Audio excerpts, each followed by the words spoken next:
secure, confident, reciprocal, non-reactive and resilient, dismissive-avoidant, isolation, ambiguity,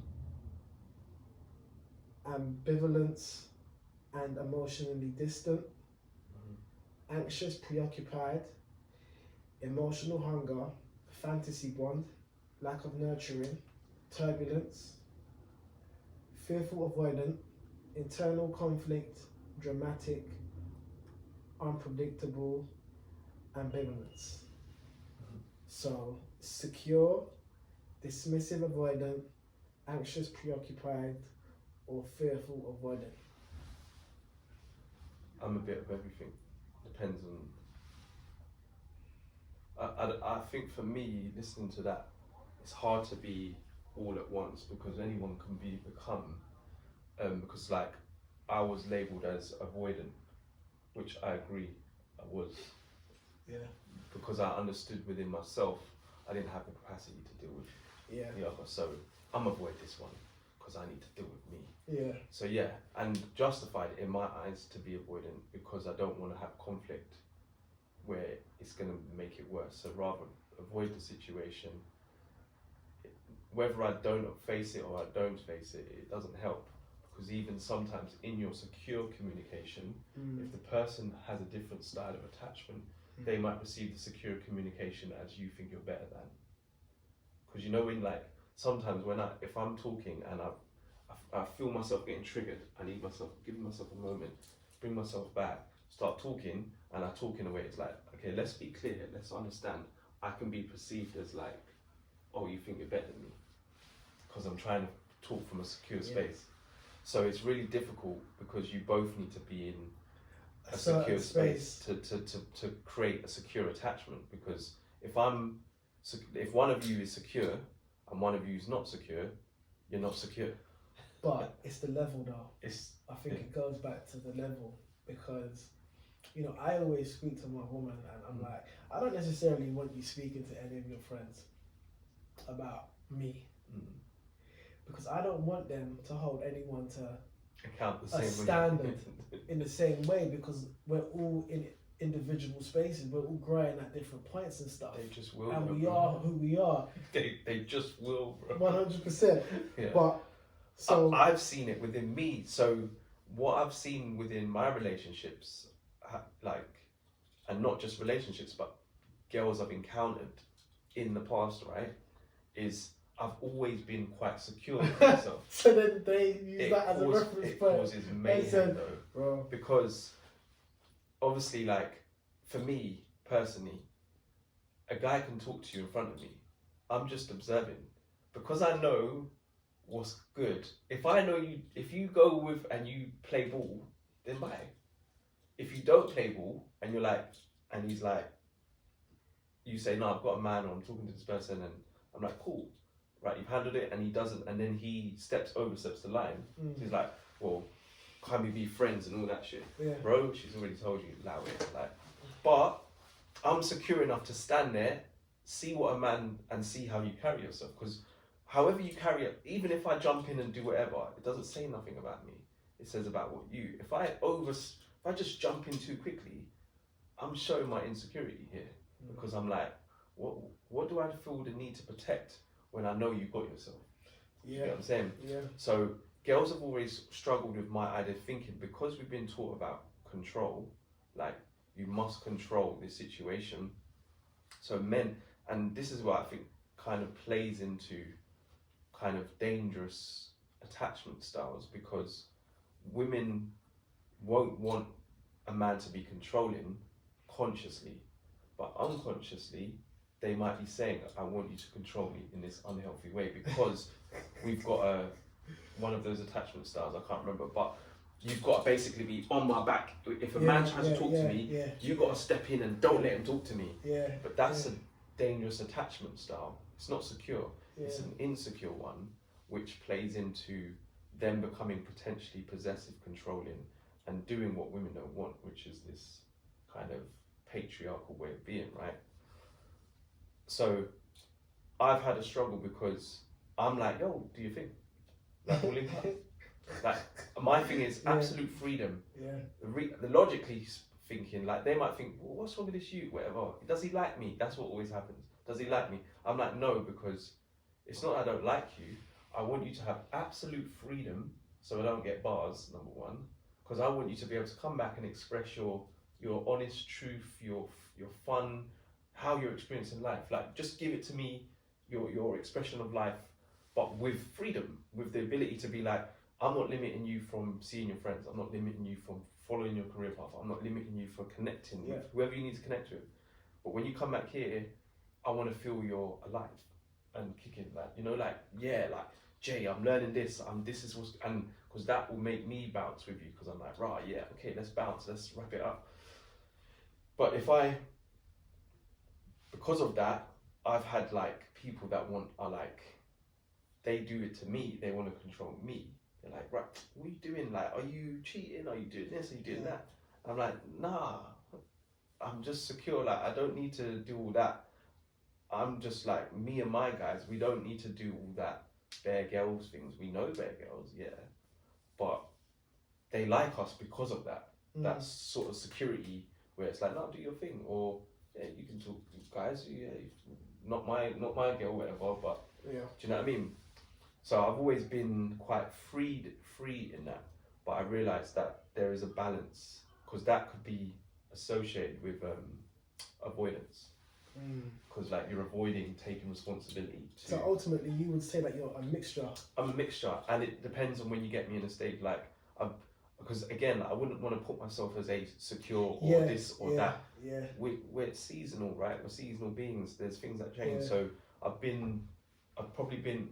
The only thing I don't really do is like, I've never been the exert my power, control, because I've had certain experiences and I've grown up with women who have explained these things to me. So I'm like, okay, but I have been the avoidant. I can honestly, openly say that I've emotionally been avoidant, and sometimes I don't want to be arguing over things, like, because I'm looking at, and it's not always healthy, because sometimes you need to sit with the issue or the thing you need to overcome. I go into grand scheming quite a lot. So like, I'll go issue, grand scheme it, this ain't big, I ain't even arguing about this, I can't even be bothered, like, you're talking rubbish. And then she will see it as I don't care.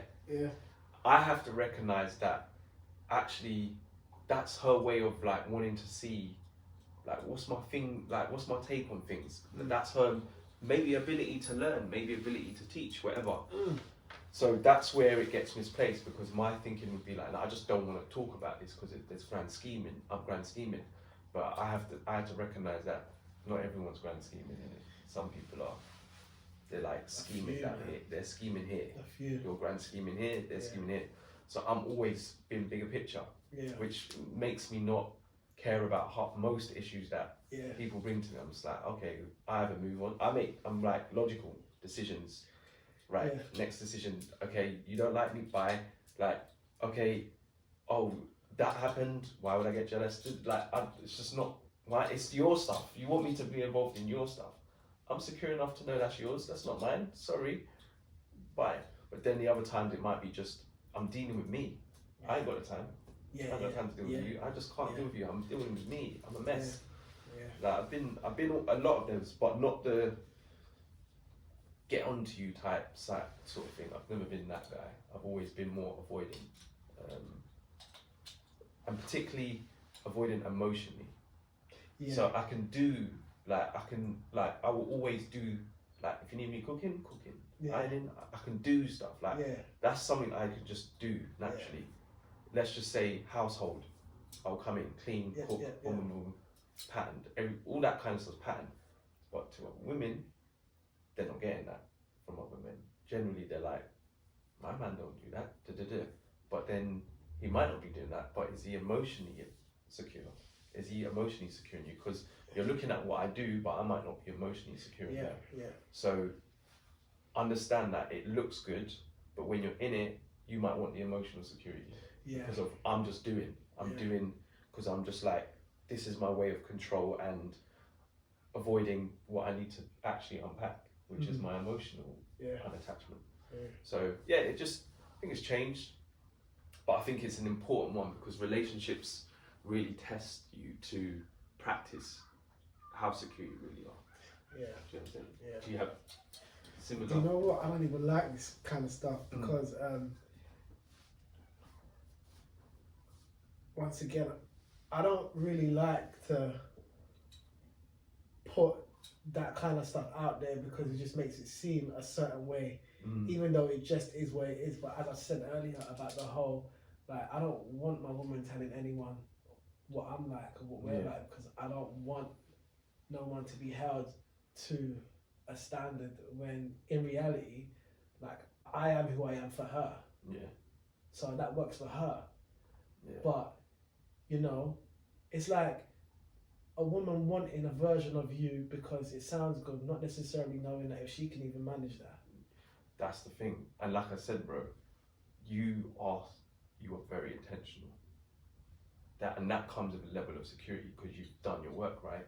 But then even if your woman doesn't say it, just the way you speak about her, your intention with her, creates insecurity for everyone. So now look, yeah. Other men will go, what the fuck? I ain't doing that with my girl, bro. She's the one who presented this to me, innit?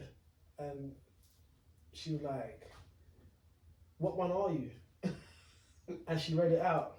And I said to her, see, I don't necessarily think that I can answer that. I think you can answer that. And she thought about it and she was like, secure. Yeah. Bro, I have got no time for any of these, for any of the other. And I don't know why, because you know, you are who you are. Like, you've been through what you've been through, so you show up how you show up in the end. And clearly there's something within me that allows me to be that way. But if you think about it, look at the simplicity in that. All of that takes too much work. And I don't have that. Yeah. I don't have that to give anyone. Whereas I've engaged in all of this stuff. I can't say, so remember when I said like in school, secondary school, college, I don't care about any of that. I'm actually trying to force myself to care. Yeah. So I'm forcing myself to partake in something that I have no care for. So a lot of the things that, you know, others may worry about, I don't worry about because I genuinely don't care. So when it comes to like secure, right, it's I'm confident within myself, as in I know myself enough to know, all right, that's not wavy. I don't want to be moving like that.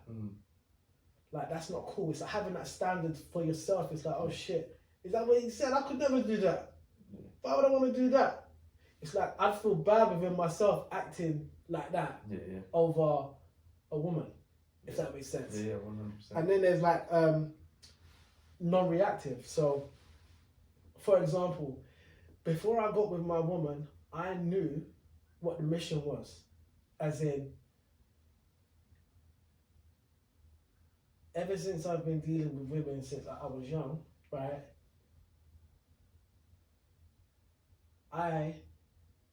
I may have gotten away clean with some stuff, so I never really had to face stuff.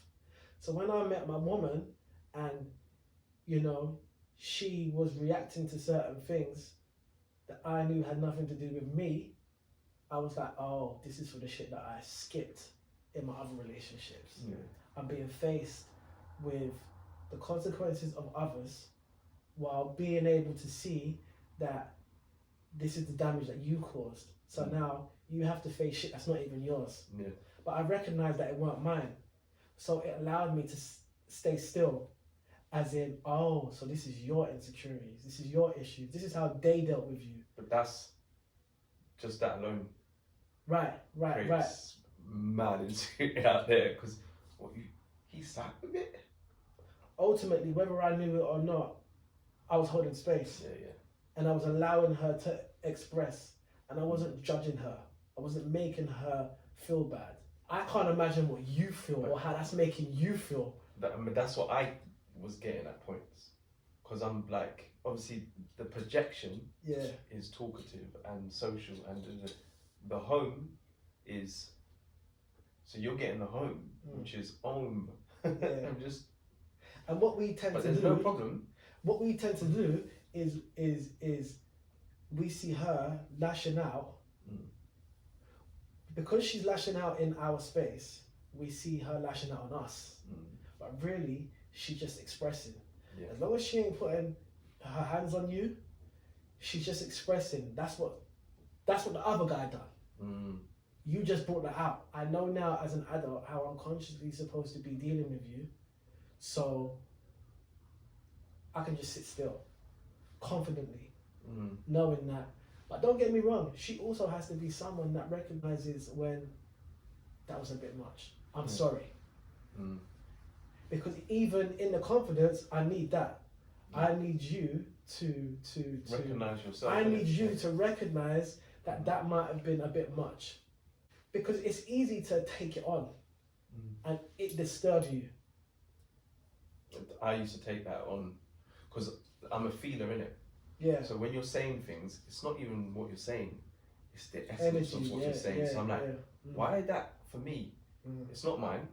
I often would know it's not mine. It's the anger for past or whatever. Sometimes it is mine, but it's not often the level of energy. You don't hate me that much. It's not. That's not mine. That's stacked energy. So I just trigger it, and it's boom. Everything's on me. But that's what would trigger me, and then I'll be like, yeah, I'm not doing this one.